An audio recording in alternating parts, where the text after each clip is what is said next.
Let me read a passage to you from Luke 10, verse 40 and 41. It says, "But Martha was distracted with much serving." This woman, she was always distracted, never present, never had mindfulness. There's always something else that needed doing, and she was anxious about it all the time. But she justified herself because it was serving. She was helping others. She was doing good, even though she was helping others with an attitude. Like, yes, I'm helping. And everybody didn't want to help because it's so uncomfortable to be around that. I don't know if you know people like that or if you've ever found yourself being a bit like that. It's not a great day. And we need to actually rid ourselves of anxiety so that we're pleasant people to be around, so that we are actually serving, if we are, without that anxious attitude. So Martha approaches Jesus in this situation, and he says, because her sister was doing nothing. Now that's always a troubling moment.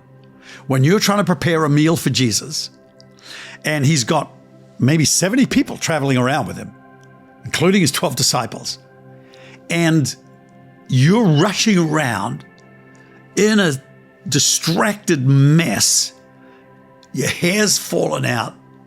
Like she has got gravy all over herself, flour. She's sweating, her makeup's running. She's on the edge of tears. She's rolling out tables and putting out, yelling and barking at all the servants. She's got microwaves whizzing. She's peeling potatoes. It's a mess. She's like much serving. That's her thing. And her sister, Mary, is sitting playing the guitar at the feet of Jesus, singing. I don't know. It's a bad day, isn't it? Right? When you're working hard out in the garden, digging, weeding, and Bob from next door's leaning on the post saying, "Yeah, how are you? Well, that looks like a big one, and you feel like saying, well, could you lend a hand? Or somebody's just watching you bringing in all the groceries and standing at the door saying, "Oh, you got that today, did you?" I mean, it's like, help. And that was Martha right then. She said, "Lord, don't you care that my sister has left me to serve alone?" So now, when we're in this place of a bad attitude, anxious and distracted, we get around to blaming God. We question his love for us. Don't you care that my sister, she's just left me alone? Why don't you tell her to help me? You ever tried to manipulate God? Now, this is where Martha's at in her anxious mess of emotions. She said, you don't care about me because here I am doing all this work. And often that kind of person says, nobody cares. Nobody loves me. Nobody's helping. And everybody does. But that kind of attitude is only repelling people from helping even more. So then Martha's got the idea. You tell my sister. God, you tell my husband. God, you tell my children. God, you tell my boss. God, you tell my...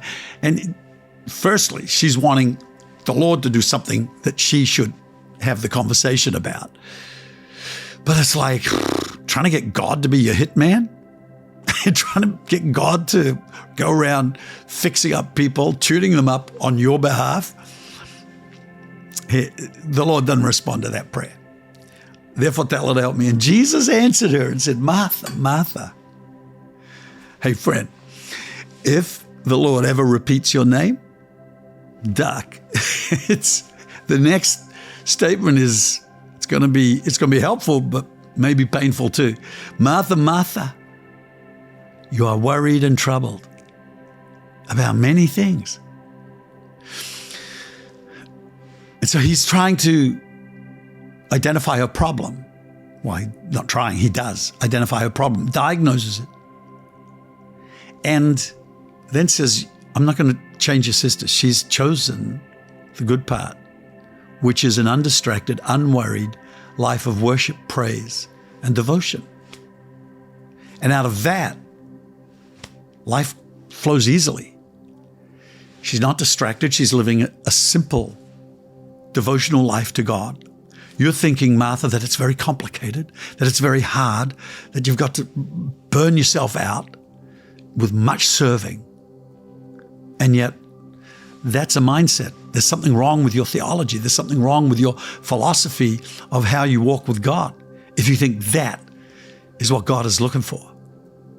And out of that works-based, performance-based relationship with God, we start to blame others. We accuse God of not caring. We find ourselves in just a terrible attitude. So I imagine Martha's there, tears streaming down her face, just feeling the love of Jesus for her and her sister. And I think on that day, Martha felt healed. She got set free, realizing that she didn't have to prove herself to get acceptance with God. She could simply come to him and spend time with him, and that would please him even more. Make sure you leave a comment down below and hit subscribe or follow, and we'll talk again soon. God bless you.